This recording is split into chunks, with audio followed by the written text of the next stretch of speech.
Welcome back to the channel, everybody. Let's address the elephant in the room. You might not have seen my last video about Dehancer, so I'm going to put that up there in a little tag and you can check that out and give you a little bit more information about Dehancer. I'm moving at a different pace today because we're going to be talking about photography. And all my photography friends and people that I see and watch on YouTube looking about information about emulators or anything else, like say no BS, straight to the point video, and that's what we're going to do. Now, in any point of this video, if you get value out of it, go ahead and like it, comment, and share to a friend. That really helps me out, helps the channel out, and I appreciate it. Now let's talk about Dehancer. Dehancer is a film emulation. It's a film emulator to emulate different types of real film stock. So it is amazing from my experience, for me using it so far.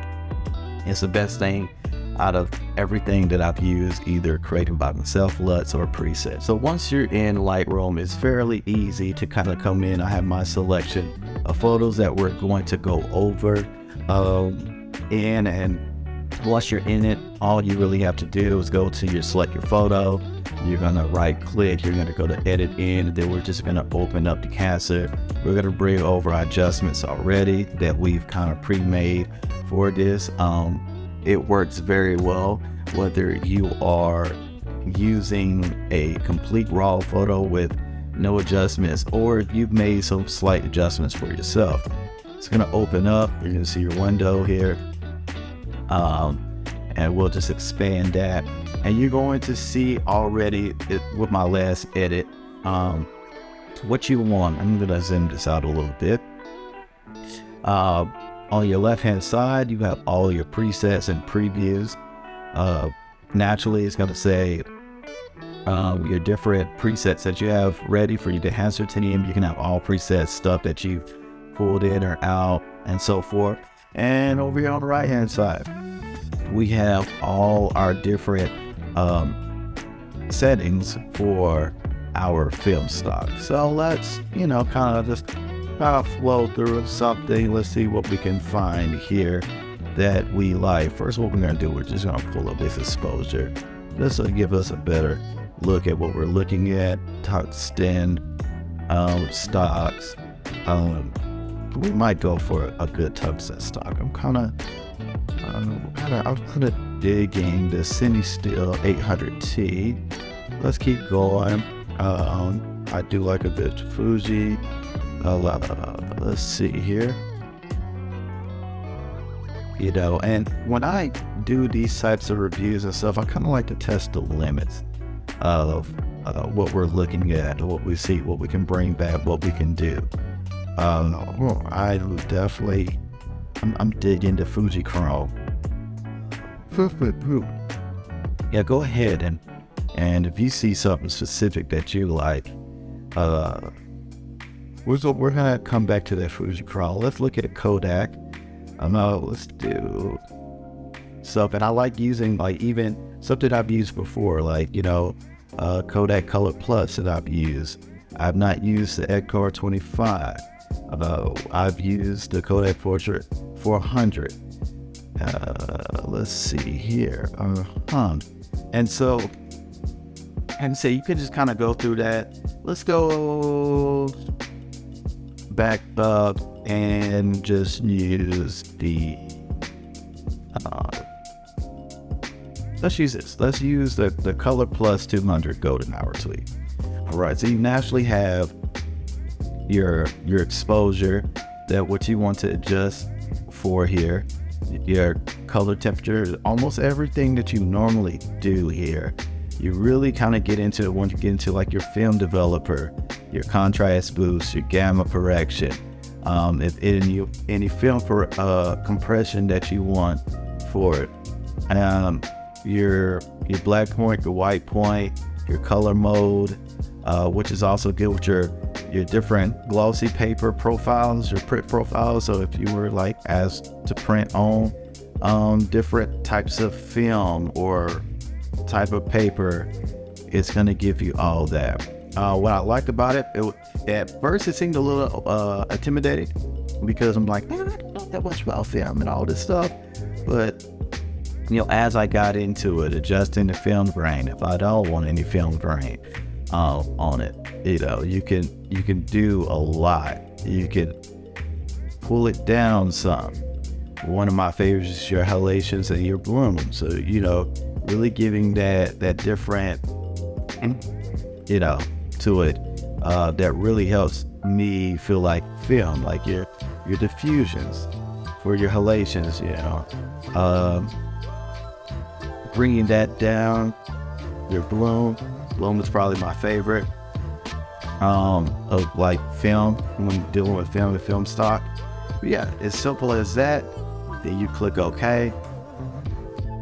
All right, that's gonna bring it back in to Lightroom, and what we can do here, we can just compare the two here, and so you have what you looking at, film wise. And then you can make your final adjustments. Like for me, I probably would cool it down just a little bit, and normally I would probably bring just this back, bring our browns back, and down our luminance just a little bit. But that's just quick down and dirty. So let's actually play with a few more here. We're just gonna play with a few more, and we'll do these real quick. We'll find something quick, and you can kind of see the difference in of what we're looking at. Yeah. Okay. Yeah, I'll accidentally open that twice. So as you're messing and playing around with these, you can do bulk edits. You can do a lot.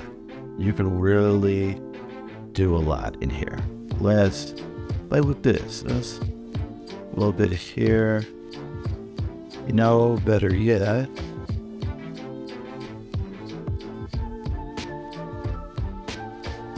actually, I'm actually digging that. That looks good.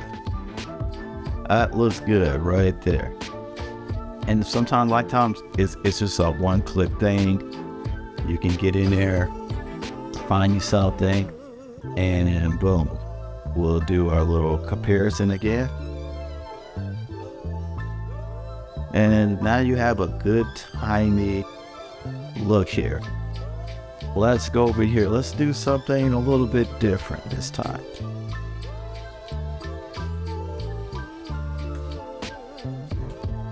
Just to kind of show the range of what we're really working with and what we're really doing.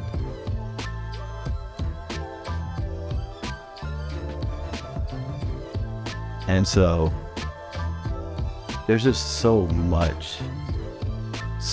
Matter of fact, which one do all presets in this one? We're gonna find something. What we got here? Okay, you bring down this halation, and below, when you got something, the color plus again. You keep going down. I keep going down. That looks good. That looks good. Bro, you know what? I'm digging that.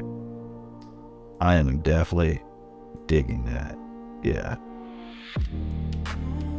Let's see here. Let's go to my favorite. Let's go to like glow and see what we can do here in our details. We're gonna really push the diffusion, our source limiter, and our impact on that. I would break down our maybe our vignette just a little bit, and then let's bring up our logo. Let's a little bit, not too much. And a lot of times I just like there we go. Give us a little bit of fusion. Oh, how simple that was. I hope y'all are enjoying this. Let's see here. Let's use a non-animate object here. Love old school vehicles. Love it. I'm always going to car shows, checking them out, taking photos and video. And we are going to grab something quickly. Look at that. Look at that. You're gonna feel pressure, expand. And we can probably bring our white point, our black point down. Bring our white point up. To me, that's what you're looking for a lot of times, right there. That's it. You know, if anything, I mean, that's it. And then you just press OK. Let's compare again. You know, now that doesn't look like that was back in 1960, 1950. You know, I don't know what else. We can even go to from our last video. Let's go with this one, simply because we shot this with a Pro Mist filtered on to kind of already give you that softening of the image.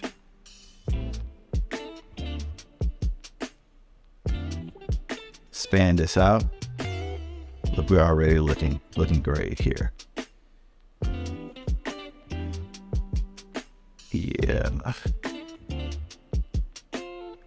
I've seen a lot of film that, yeah, we're gonna do this. We're gonna do here, and we may bring the temperature up just a little bit here, and maybe exposure just a little bit, just a little, and let's so a black point. That down, a white point down just a little bit. Boom, there we go. Here we go. So, if you haven't been sold on Dehancer yet, well, let's compare these two. This is feather dumps. Yeah, so here's what we have. Well, let's put it here. Put this one there. Before and after. I was actually shocked. I was a little skeptical at first. A little skeptical, but I think this is something definitely worth checking out. It works very well for video. It works very well for photos. There's so much more that you can do with it. I'm just barely scratching the surface of it, just to kind of show you, even if you were just looking to do something, you could easily, you know, find something. You're like, oh man, I don't, and click, find something that works for you, and you're good to go. You know, you can never go wrong with black and white. Black and white is always going to be something. Monochrome is always going to be something that you really can work with. And stuff like this just gives me that film look. But this is dealing with, I even noticed, as I can tell, Kodak Gold is one of my favorite, but it's also something that I shoot with my film camera. So, look at that. So, you let me know your thoughts. You let me know your thoughts. Like, comment, share, please. Until next time, and always next time. Peace.